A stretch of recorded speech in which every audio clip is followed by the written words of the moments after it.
बाजी फरीन और कौवे। बाजी फरीन को एक अजीब मसला पेश था। जब भी वो अपने कपड़े खुश्क करने के लिए छत पर जाती, कौवों का एक झुंड जमा हो जाता था जो उनके सर पे चोट लगाने के लिए 3 लम्हे का इंतजार करते थे। वो ठोके उनके सर पर मारते थे। बाजी कपड़े फैलाती तो वो ये हरकत करते। बाजी बहुत परेशान रहती। बाजी बहुत परेशान रहने लगी कि आखिरकार क्या किया जाए, क्योंकि धूप छत पर इतनी अच्छी आती है, वो नीचे घरों में नहीं आती।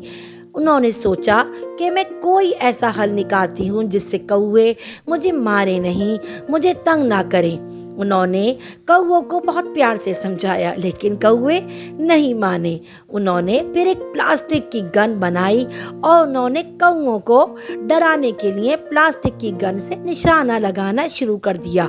कौवे एक दिन तो डर के भाग गए, लेकिन दूसरे दिन से कौवे नहीं डरे। वो फिर जैसे ही छत पर आती, उनके सर पर ठोके मारने लगते। मसला सिर्फ कौवों का मारना ही नहीं था, वो पूरे छत पर गंदगी फैलाते और कपड़ों पर भी बीट कर देते।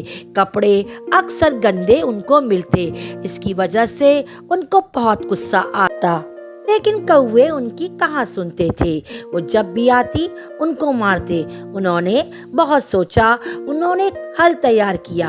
उन्होंने कहा कि मैं क्यों ना उन्हें खाने के लिए कुछ डालूं, क्या पता वो खाने की वजह से मुझे तंग करना छोड़ दे, क्योंकि जाहिर सी बात है, हर जानदार को भूख लगती है। प्यारे बच्चों, आपको पता है क्या कि कौवा बहुत ही चालाक और समझदार परिंदा है। अगर आप कौवे के आगे किसी का भी नाम रोज रोज लेंगे तो वो नाम तक याद कर लेता है, वो मानूस हो जाता है। और परिंद चरिंद जानवर सब के लिए मशहूर है, अगर हम उन्हें प्यार देंगे तो वो हमसे मानूस हो जाते हैं और हमारी वफादारी करते हैं। बाजी फरीन ने भी प्यार का तरीका अनोखा निकाला। उन्होंने सुना था कि कौवे अंडे की जर्दी खाते हैं। उन्होंने कौवे के आगे अंडे की जर्दी डालना शुरू कर दी। कौवे इतने खुश हुए कि बाजी फरीन पर उनको प्यार आने लगा। बाजी फरीन जैसे ही जर्दी डालती, वो इर्द गिर्द जमा हो जाते और एक दूसरे से खाने के लिए लड़ते, लेकिन वो इतनी जर्दी डाल देती कि सबको मिल जाता था। कौवे बहुत खुश होते थे और बाजी फरीन का इंतजार करते थे, और अब बाजी फरीन भी खुश होती थी उनको खाना डाल के। अब कौवे बाजी फरीन का इंतजार करते थे, लेकिन मारने के लिए नहीं, बल्कि उनके खाने का, कब वो आए और उनको मजेदार अंडे की जर्दी खाने को मिले।